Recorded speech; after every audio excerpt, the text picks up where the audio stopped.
Tammy Slaton deserves happiness.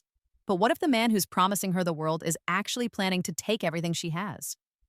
The Slaton family is panicking, and for good reason. Chris Combs has gone behind Tammy's back and hired a private investigator. The preliminary report is in, and it's worse than anyone could have imagined. Before we dive into the chilling details of what that private investigator uncovered and what it means for the entire Slaton family, do me a quick favor. If you're a fan of 1,000 Sisters and want to stay on top of all the latest breaking news, exclusive theories, and insider reports, make sure you hit that subscribe button right now for Hacking YouTubes. And don't forget to ring that notification bell because you are not going to want to miss a single update on this developing story. This is a situation that is changing by the hour, and we will be here to cover every shocking twist and turn. Now, let's get into the evidence. The story begins, as so many modern romances do, in the quiet, unassuming space of a direct message folder. It was, according to our sources close to the Slaton family, the summer of 2025. The world was moving on, and Tammy, after the profound loss of her husband Caleb Willingham, was navigating a fragile and complicated new reality. She was, for the first time in a long time, truly on her own, processing a grief that few could understand. And it was into this vulnerable space that a man who introduced himself as Mark reportedly slid into her DMs. His approach was, by all accounts, flawless. It was a masterclass in charm and precision targeting. He wasn't like the other countless messages she received. He wasn't a chubby chaser making inappropriate comments. He wasn't a troll looking to get a rise out of her. He presented himself as something different, something more. He was, in his own words, a fan. But not just a fan of the show. He was a fan of her. He spoke of her resilience, her strength, the fire he saw in her eyes even in her darkest moments on the show. He told her he saw her for who she is, a phrase that is pure nectar to anyone who has ever felt misunderstood or judged by their exterior. He saw past the celebrity, past the health struggles, and saw the woman underneath. Or so he claimed. For Tammy, who had spent a lifetime feeling like an outcast and whose most significant romantic relationship had ended in the most tragic way possible, these words were more than just flattering. They were a lifeline. Here was a man who wasn't intimidated by her fame or her past. He wasn't put off by her journey. In fact, he claimed to admire it. The connection was, from Tammy's perspective, instantaneous and electric. They went from DMs to texting, and from texting to hours-long phone calls that stretched late into the night. He was a gifted conversationalist, an incredible listener who would remember small details she'd mentioned days before, making her feel seen and heard in a way she hadn't felt in a very long time. Tammy, swept up in the whirlwind, fell hard, and she fell fast. She confided in Amy and Amanda that she had finally met someone who got it. She described Mark as supportive, intelligent, and funny. He was, in her words, perfect. Too perfect. For the rest of the Slaton clan, the perfect picture Tammy was painting was riddled with cracks from the very beginning. The red flags weren't just waving, they were giant crimson banners snapping in a hurricane. The first and most glaring issue was Mark's digital footprint, or rather the complete lack of one. In an era where nearly everyone has some form of online presence, Mark was a ghost. He had no social media to speak of, no Facebook profile with tagged photos from a family barbecue, no Instagram account showcasing his hobbies, not even a professional LinkedIn page. When Tammy would show her sisters a photo he'd sent, it was always a tightly cropped selfie with no discernible background, nothing that could place him in a specific time or location. It was as if he existed only in the vacuum of his private messages to her. This immediately set off alarm bells for Amy and Amanda, who knew the dangers that lurked online. Then there was his backstory. It was frustratingly, almost impressively, vague. When asked what he did for a living, he would use nebulous terms like online investments or digital asset management. He spoke of being a self-made man, a lone wolf who played the market and answered to no one. He created a persona of a modern-day financial wizard, someone too busy and too important to be bothered with things like social media. It was a narrative designed to sound impressive while offering zero verifiable details. He claimed to travel a lot for his work, which conveniently explained why he couldn't meet the family in person right away. He was always just about to close a big deal, always in a different city, always just out of reach. But the red flag that sent a true jolt of fear through the family, particularly through Chris Combs, was the money. It started subtly. Within a few short weeks of their initial contact, Mark began to gently probe into Tammy's financial situation. The questions were initially couched in concern. "It must be so complicated dealing with a network like TLC," he might say. "Do they give you good financial advisors to help you manage all of that?" He was positioning himself as a knowledgeable protector, someone who could help her navigate the tricky world of television contracts and paychecks. He'd ask about her earnings not with a greedy tone, but with a feigned curiosity, as if he were simply trying to understand her world. He would talk about his own investments and the fortunes that could be made, planting seeds in Tammy's mind. He was, our sources say, slowly but surely, making the topic of her money a normal, everyday part of their conversation. To an outsider, these might seem like small inconsistencies, but to a family as close-knit and protective as the Slatons, they were a blaring siren. Chris, in particular, felt a cold dread creeping into his gut. He had watched his sister fight her way back from the brink of death. He had sat by her hospital bed, prayed for her recovery, and celebrated every single milestone, every pound she lost, every step she took toward a healthier life. He had seen her at her most vulnerable and had fought alongside her. The idea of some shadowy figure preying on that hard-won stability was more than he could bear. He saw a pattern emerging, a predator circling his sister, and he knew he couldn't just stand by and watch. The tension finally boiled over in October of 2025.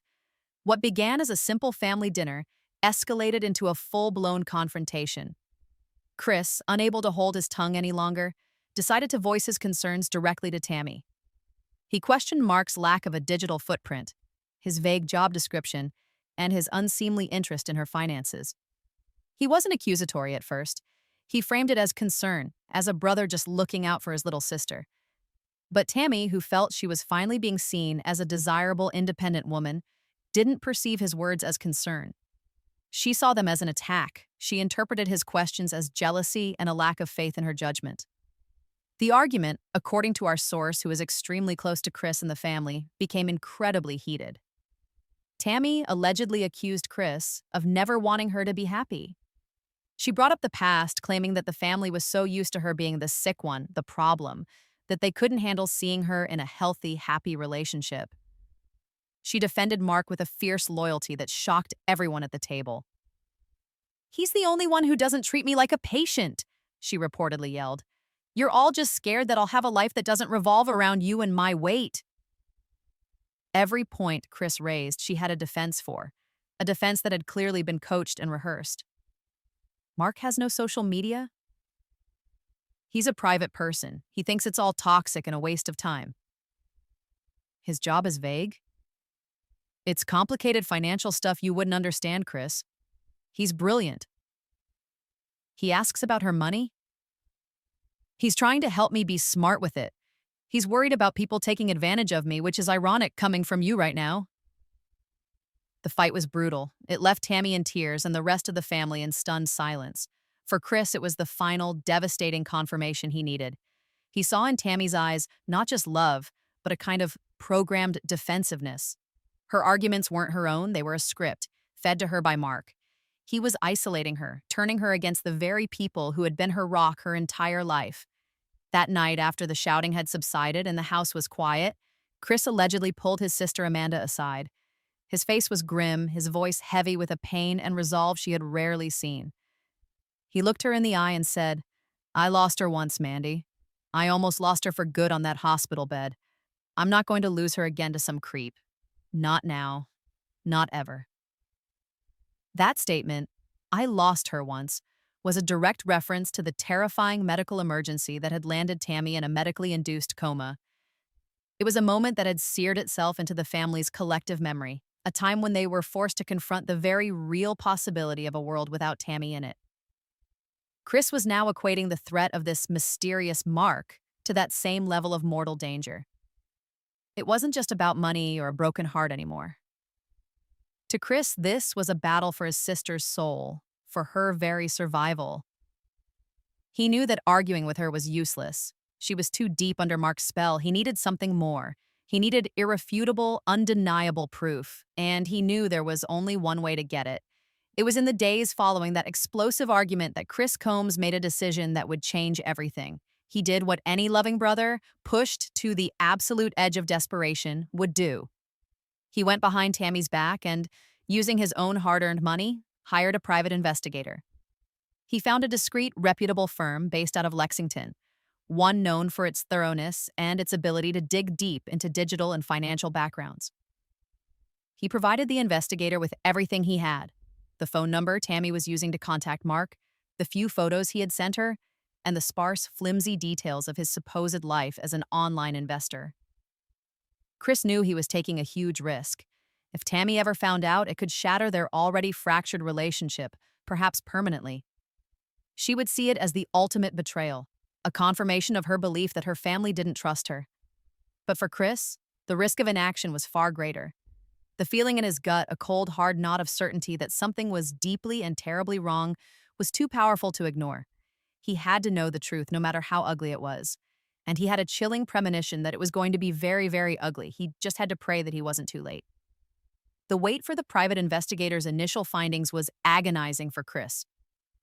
Every day that passed was another day that Mark had to further entrench himself in Tammy's life.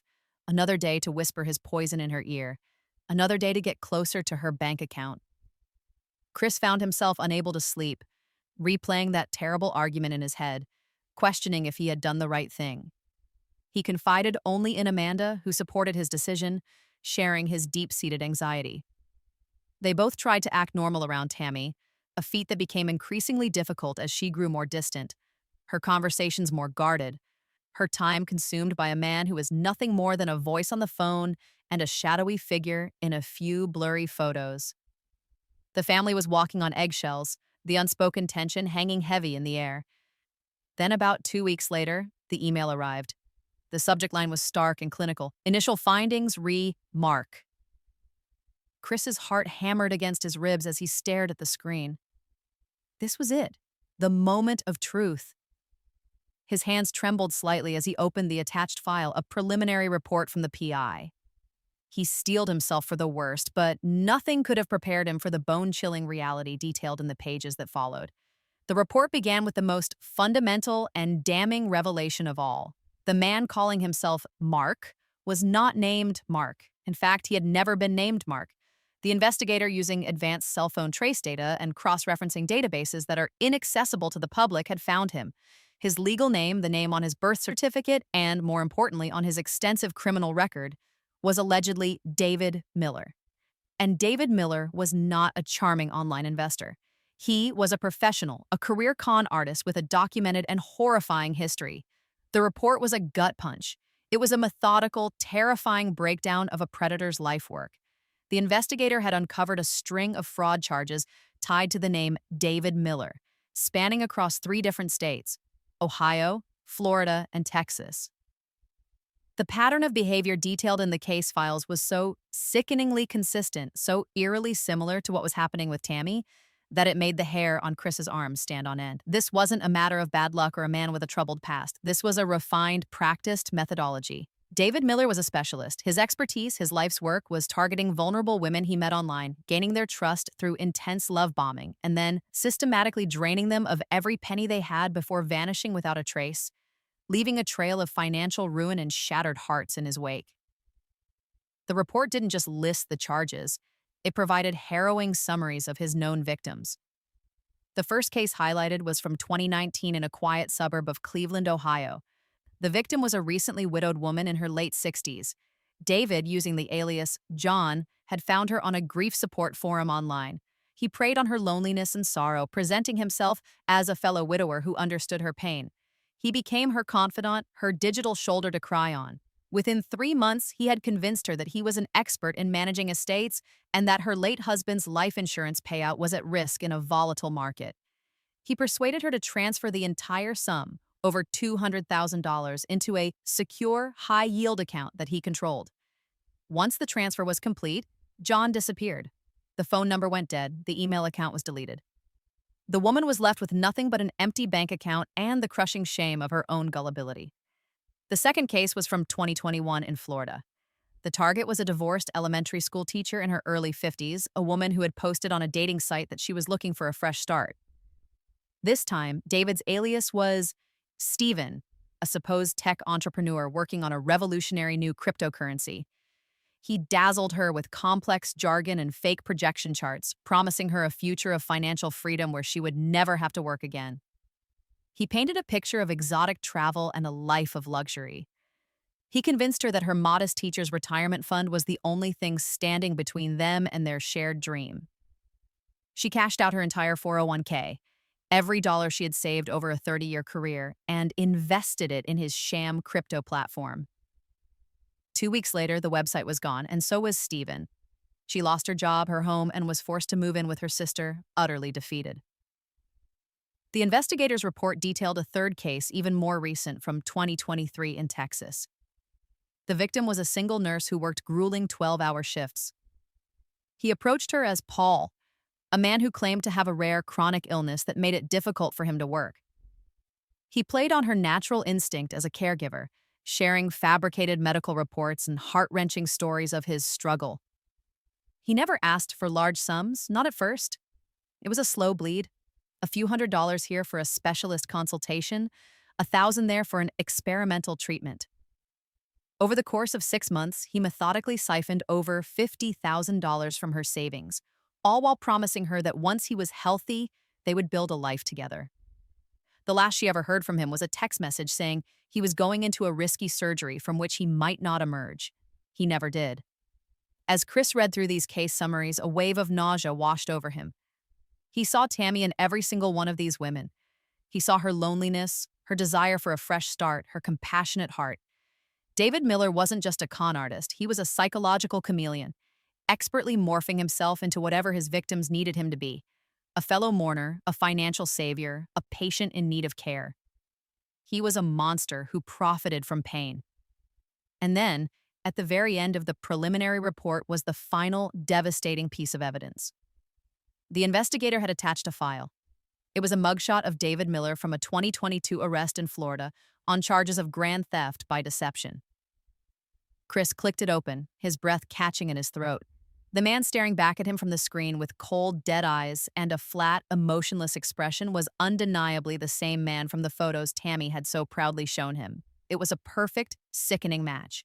The charming, supportive Mark was a complete fabrication. The man who had stolen his sister's heart was a convicted felon and a predator of the highest order.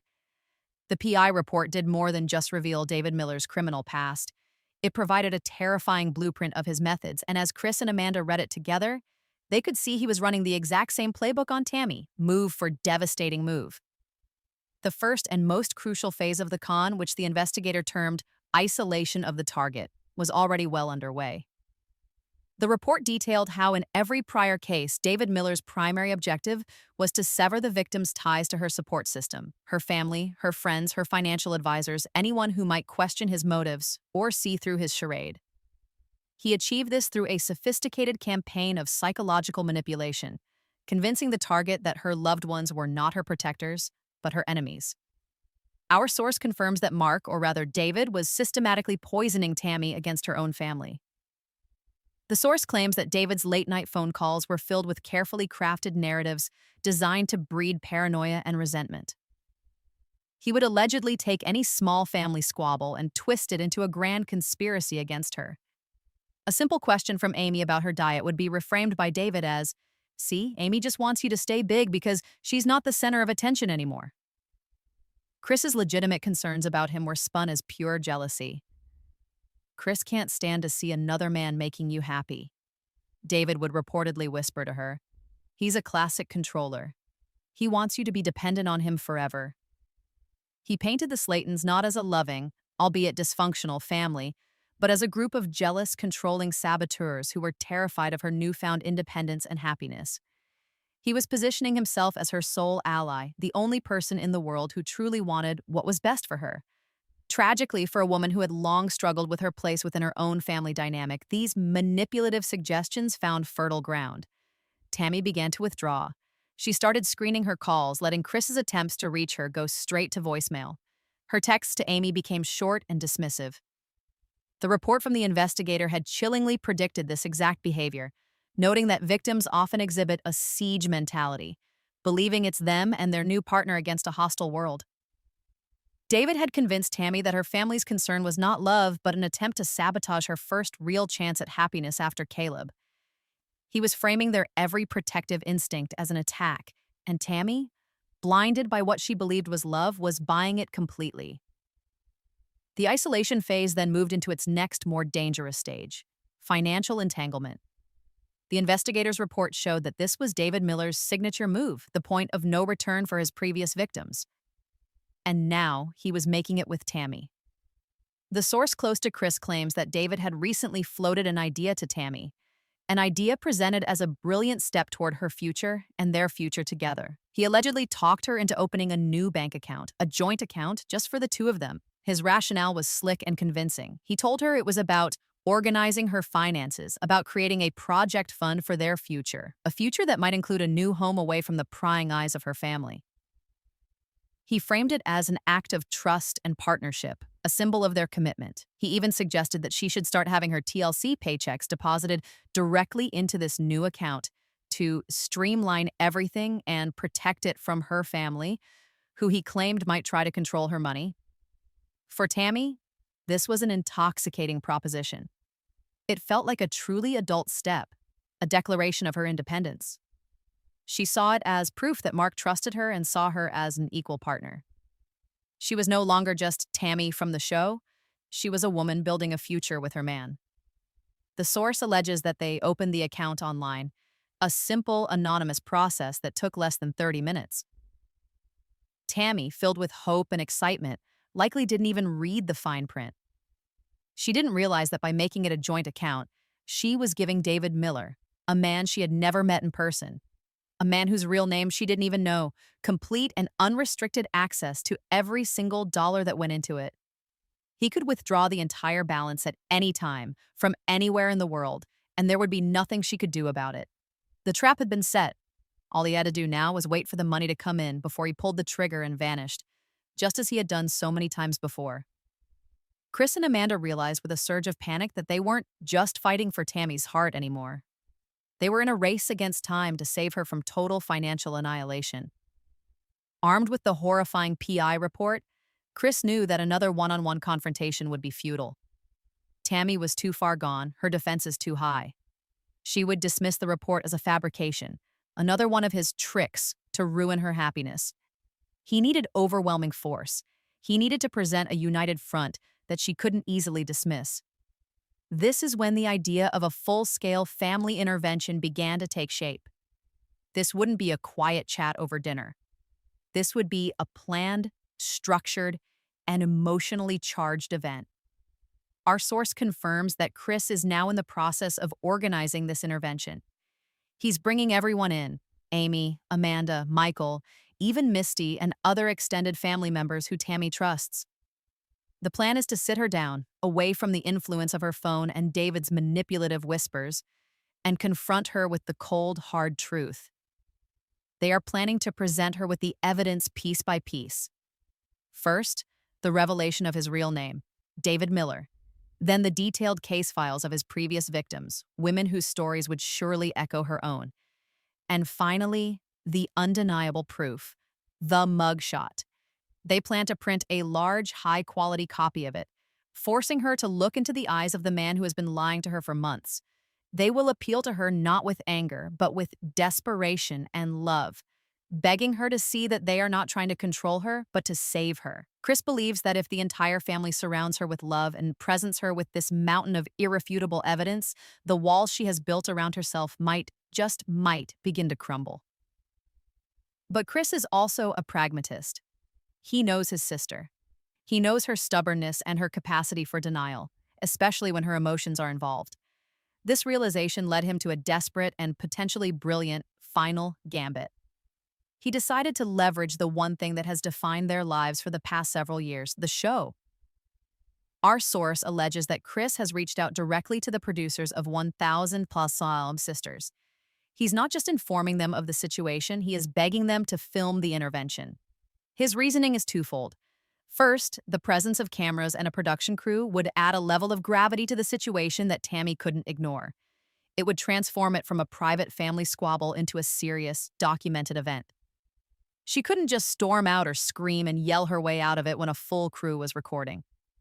Second, and more importantly, Chris is hoping that seeing the evidence and her own reaction to it on camera, played back to her on television, will be the final push she needs to face the truth. Sometimes, seeing a situation from an outside perspective is the only way to truly grasp its reality. He's gambling that the public nature of the show, the very thing that has brought so much chaos into their lives, could be the one tool powerful enough to save her from this predator. It's a risky and controversial move. It involves airing their most painful private crisis to the world. But for Chris, no measure is too drastic. He is willing to do whatever it takes to protect his sister. The question now is a terrifying one. Will it be enough? Will Tammy believe her family, the people who have been by her side her entire life, when they present her with a truth she doesn't want to hear? Or will she cling to the beautiful lies whispered to her by the man who has stolen her heart and might soon steal her entire future? This is every family's worst nightmare. A loved one, vulnerable and searching for happiness, falling into the clutches of a professional manipulator. The Slatons are now faced with an impossible challenge. How can they save Tammy from a man whose entire life has been dedicated to perfecting the art of deception? How do you reason with someone who has been convinced that reason is the enemy? Do you think Tammy will listen to her family, or is she in too deep? The intervention is being planned, the evidence is ready, and the stakes could not be higher. The entire Slaton family and Tammy's future now hangs in the balance. To truly understand the depth of the crisis facing the Slaton family, we have to look beyond the simple facts of the case. We have to delve into the psychology of the situation, into the fragile emotional state that made Tammy Slaton the perfect target for a predator like David Miller. This wasn't a random attack. This was a calculated hunt, and David, a master of his dark craft, knew exactly what kind of prey he was looking for. To comprehend how Tammy could fall for this, we must first understand the profound and complicated grief she was navigating in the wake of Caleb Willingham's tragic passing. His death was more than the loss of a husband. It was the shattering of a newfound identity. For the first time in her life, through her relationship with Caleb, Tammy saw herself as a wife, as a desirable partner, as a woman who could be loved for who she was. Their love story, however brief and complicated, was a proof of concept for her. It proved that romantic love was possible for her. When Caleb died, that proof was ripped away, and in its place grew a terrifying fear. Was that it? Was that her one and only chance at the kind of love everyone else seemed to find so easily? The grief was certainly real, a heavy, suffocating blanket. But underneath it was a powerful current of insecurity and a desperate, aching need for validation. She needed to know that Caleb wasn't a fluke. She needed to prove to the world, and more importantly to herself, that she was still lovable, still desirable. This created a void, a deep and gaping wound in her psyche. And like a shark smelling blood in the water, David Miller was drawn to that wound. He didn't just stumble upon her. Our sources have put forth a chilling theory that is gaining more and more traction within the family's inner circle. David Miller studied her. He didn't just watch a few episodes of 1,000 Sisters. He allegedly consumed the entire series like a textbook. He treated it as an opposition research file, a detailed dossier on his target's weaknesses, her dreams, her fears, and her family dynamics. He knew her history of failed relationships. He knew about her strained connection with her mother. He knew about her deep-seated desire for independence and her resentment at being treated like a perpetual patient. He knew about her explosive temper, but he also knew about her fierce loyalty to those she felt truly had her back. He had a complete psychological profile before he ever typed that first hello into her DMs. This is why his approach was so devastatingly effective. When he told her he saw her for who she is, it wasn't a lucky guess or a generic pickup line. It was a calculated statement designed to bypass her defenses. He was telling her he saw the strong, independent woman that she so desperately wanted to be, the one she felt her family sometimes failed to acknowledge. He wasn't just complimenting her, he was validating her entire existence, her entire struggle. He knew exactly which buttons to push because he had watched her family push them for years on national television. This theory explains the almost supernatural connection Tammy felt. He seemed to know what she was going to say before she said it. He finished her sentences. He understood her frustrations with her family as if he'd been sitting at the dinner table with them for years. To Tammy, this didn't feel like research. It felt like fate. It felt like she had finally found her soulmate, a man who understood her on a level that no one, not even her own sisters, ever could. He wasn't just a new boyfriend. He was the antidote to every insecurity she had ever felt. And then came the love bombing. This wasn't just a few sweet texts a day. It was a relentless 24/7 onslaught of affection and attention. Our sources describe a pattern where David would be the first person she'd hear from in the morning and the last voice she'd hear before she fell asleep. He would send a constant stream of messages throughout the day. Thinking of you. Can't wait to hear your voice later. You're the strongest woman I've ever known. He would send her songs that he claimed made him think of her. He would talk for hours about their future, painting vivid, detailed pictures of the life they would build together. This constant communication creates a powerful and addictive dopamine cycle in the brain. It's high. Tammy began to crave it, to need it. The silence in between his messages would feel empty and wrong. He was conditioning her, making himself the sole source of her happiness and self-worth. In a matter of weeks, he had made himself as essential to her as air, and in doing so, he made everyone else in her life seem secondary. Her family, with their real-world concerns and their sometimes blunt advice, couldn't compete with the perfect, idealized fantasy David was selling her. Every time Chris raised a red flag, it wasn't just a criticism of Mark. It was an attack on the beautiful dream that was keeping Tammy's deepest fears at bay. And she would defend that dream with the ferocity of a mother protecting her child, because to let go of the dream meant she would have to face the terrifying possibility that she was truly alone, and that Caleb had been a beautiful, tragic exception to a cruel rule. David Miller didn't just find a victim, he curated one. He studied her, groomed her, and built a cage of affection and validation around her, a cage she didn't even realize she was in until it was almost too late. As David Miller solidified his psychological hold on Tammy, he began to escalate his financial maneuvering, moving with the cold efficiency of a seasoned predator. The joint bank account was a major victory for him, but it was only the beginning. It was the beachhead from which he would launch his full-scale invasion of her finances. Our sources have revealed a disturbing new development, an exclusive report that has sent a fresh wave of panic through the Slaton family. David has allegedly begun coaching Tammy on how to gain more direct control over all of her various income streams, under the guise of financial empowerment.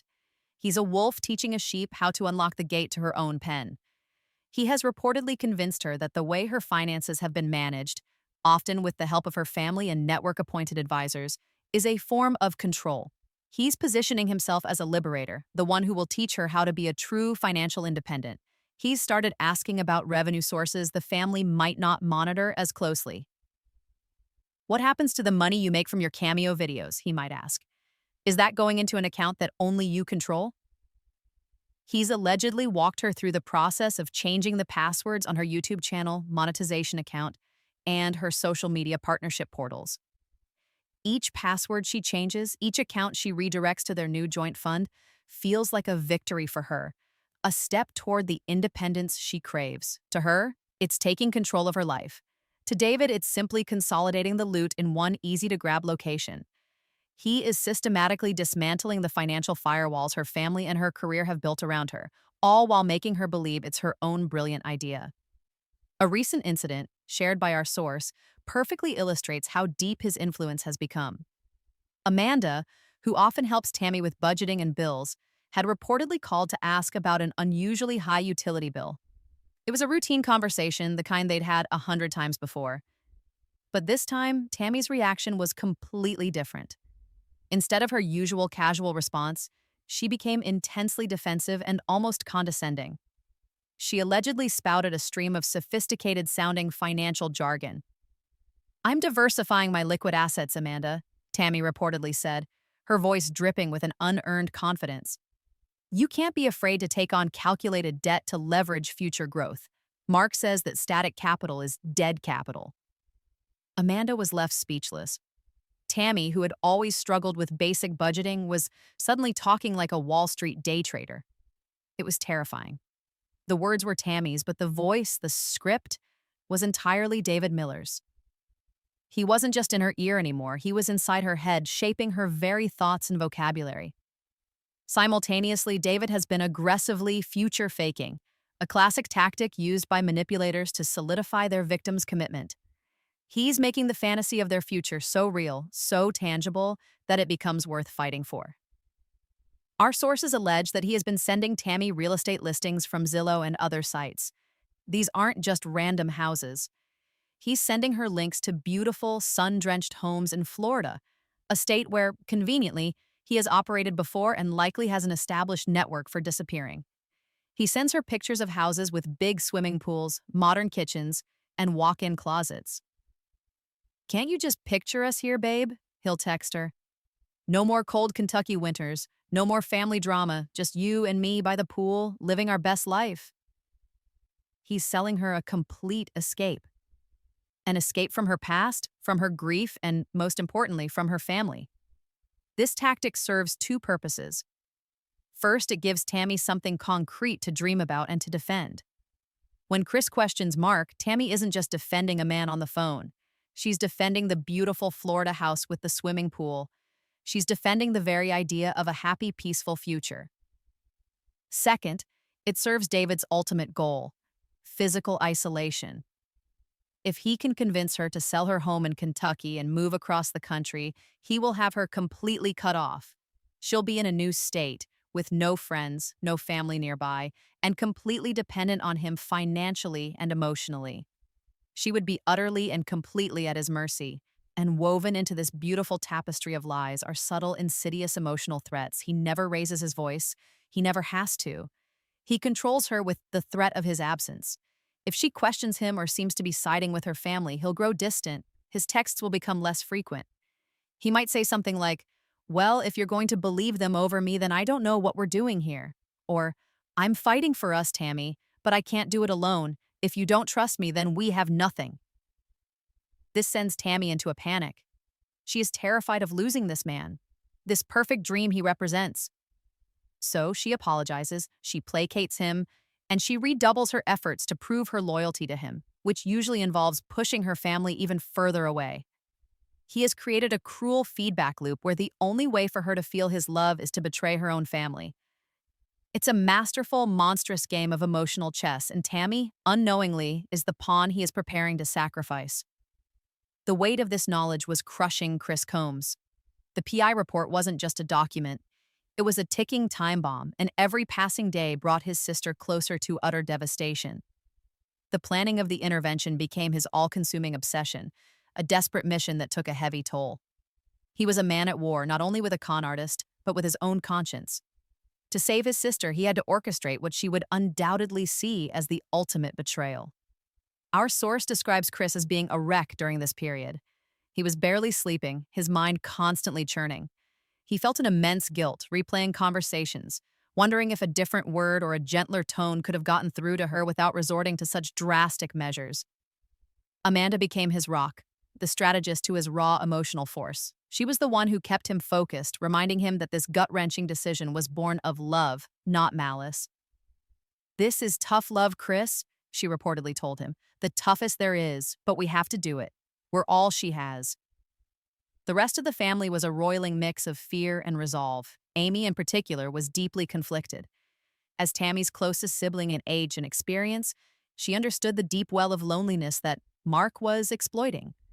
She worried that a forceful intervention could break Tammy's spirit, sending her spiraling back into the dark depression that had plagued her for so long. Yet the fear of what David Miller could do to her sister was even greater. Amy's maternal instincts, so focused on her own two boys, were now flaring with a fierce, protective terror for her older sister. Michael, ever the quiet pillar of support, stood firmly behind Chris, his calm demeanor a steadying presence in the storm of Slaton emotion. They were all in this together, a family bracing for an impact they knew would be devastating, praying that they could pull Tammy from the wreckage. The most controversial piece of Chris's plan was, of course, the involvement of the show's producers. This wasn't a simple request. He was asking a television production company to step into the middle of a deeply personal, potentially criminal situation. Our sources from inside the production company, who have asked to remain anonymous, claim that Chris's initial plea set off a firestorm of debate. The legal department was immediately concerned about liability. The show's creators worried about the ethics of filming someone at their absolute most vulnerable moment, a moment of profound psychological distress. Was this documentary or was it exploitation? For several days, the answer was no. The network felt it was too risky, too raw. But Chris was relentless. He called and emailed daily, not as a reality TV star, but as a terrified brother. He argued passionately that the cameras were not the enemy here. In fact, they were his only weapon. "This man, David, he operates in the dark," Chris allegedly wrote in one impassioned email. "He isolates his victims and manipulates them in private. The only way to fight a creature of darkness is to drag him into the light. Your cameras are the light." He argued that Tammy's entire identity was now intertwined with the show. She lived her life on camera. A private intervention could be dismissed by her as family drama. But a filmed intervention, an official scene, would carry a weight and a reality that she could not ignore. He also made a chillingly pragmatic point. If you don't film this and he robs her blind, how will that look for the network that documented her entire life but wasn't there when she was being destroyed? It was a powerful, perhaps even manipulative argument. Ultimately, the undeniable potential for a season finale with ratings unlike anything they had ever seen, combined with Chris's desperate sincerity, tipped the scales. The producers agreed. The intervention was officially on the production schedule. With the network on board, the logistical challenge began. The family had to get Tammy to a neutral location without raising her suspicions. If David Miller got even a whiff of what was happening, he would tell her to run and they might lose her for good. They devised an elaborate ruse. They told Tammy that the network needed an urgent, all-hands-on-deck meeting at a rented office space in Lexington to discuss the contracts and creative direction for the upcoming season. It was a plausible lie, the kind of meeting they had had before. They stressed that everyone's presence was mandatory. The date was set. The PI report was printed and placed in a folder. Copies of the mugshot were made. The family rehearsed what they would say, trying to keep their emotions in check. The tension in the days leading up to the meeting was almost unbearable. Every phone call with Tammy was fraught with anxiety, every text message scrutinized for any sign of suspicion. They were walking a tightrope, and the entire future of their sister and their family was waiting in the balance on the other side. The day of the intervention dawned gray and overcast, a fitting reflection of the Slaton family's mood. The rented office space was sterile and impersonal, a conference room with a long table and a dozen chairs. The producers had set up cameras discreetly in the corners of the room, trying to make them look like security equipment. The family arrived one by one, their faces pale and drawn. Chris clutched a manila folder containing the PI report as if it were a holy relic. Amanda ran through the plan one last time in hushed tones. Amy fidgeted with the hem of her sleeve, her eyes red-rimmed. They sat in silence, waiting. The air was thick with a dreadful anticipation. Finally, the door opened and Tammy walked in, Amy trailing anxiously behind her. Tammy was in a surprisingly good mood, chattering about a funny text Mark had just sent her. Then she stopped. She looked around the room at the solemn faces of her entire family staring back at her. Chris, Amanda, Michael, Misty. No producers were in sight, just them. Her smile faltered, her eyes narrowed. "What is this?" she asked, her voice suddenly sharp with suspicion. "Where are the network people?" Chris stood up, his hands trembling slightly. "There's no meeting, Tammy," he said, his voice heavy. "We need to talk. This is an intervention." The word hung in the air like a poisoned dart. Tammy's face contorted, first with confusion, then with a flash of pure, unadulterated rage. She immediately understood. This was an ambush. "Are you kidding me?" she shrieked, her voice echoing in the small room. An intervention? For what? For being happy? She turned to storm out, but Michael had quietly moved to stand by the door, blocking her exit. She was trapped. "You have to listen to us, Tammy," Amanda pleaded, her voice calm but firm. just for a few minutes. We have something you need to see."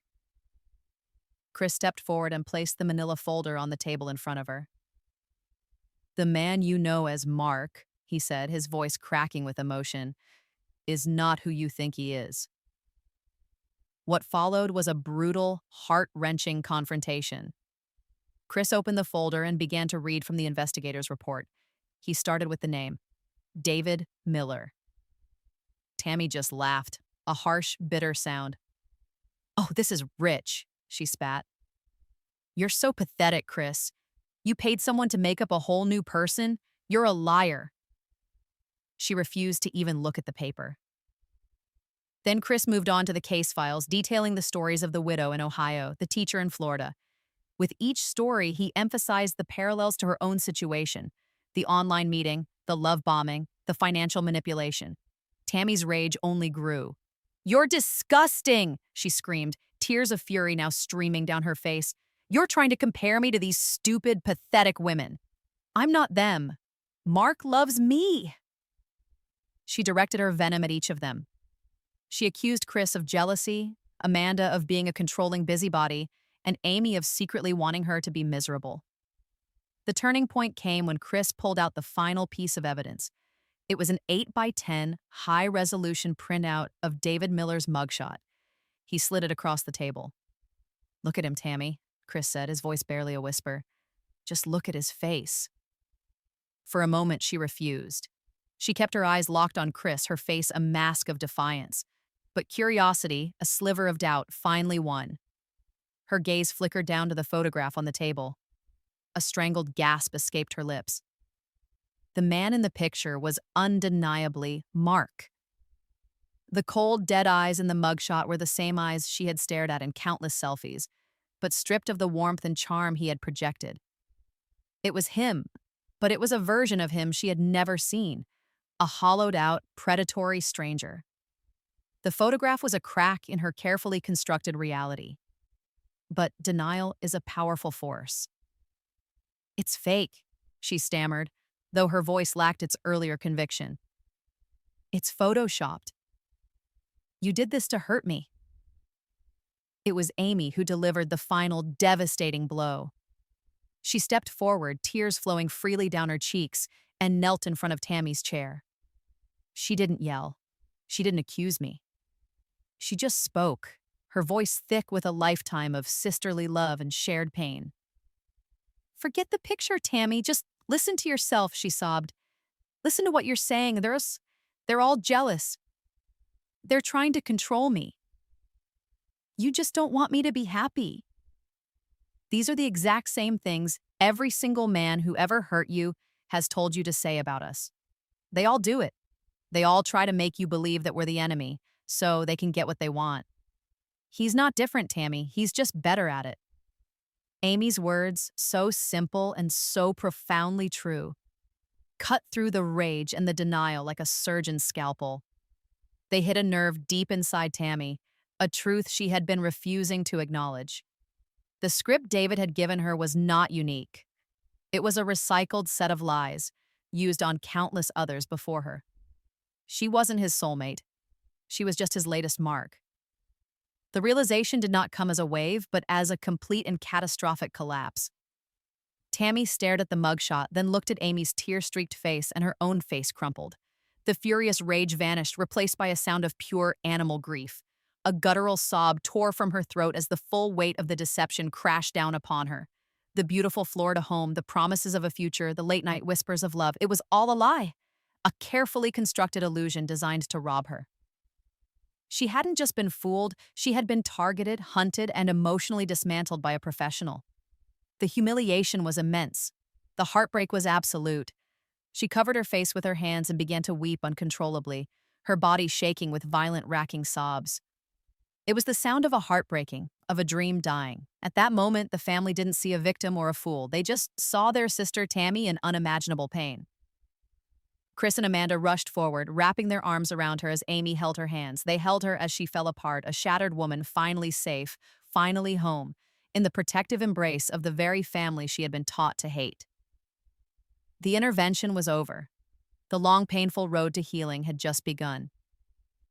Tammy's breakdown in that room wasn't just the end of a lie. It was the beginning of a long and painful journey. The family has their sister back, but the emotional and psychological damage done by a predator like David Miller will leave scars that may never fully fade.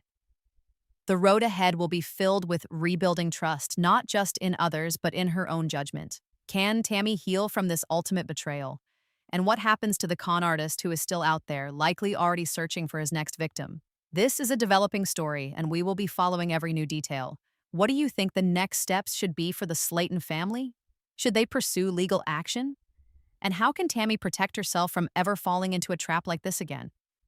Let me know your thoughts in the comments below. If you found this deep dive compelling, please hit that like button, and if you haven't already, subscribe to Hacking YouTubes and ring that notification bell. You won't want to miss our next update on the Slaton family.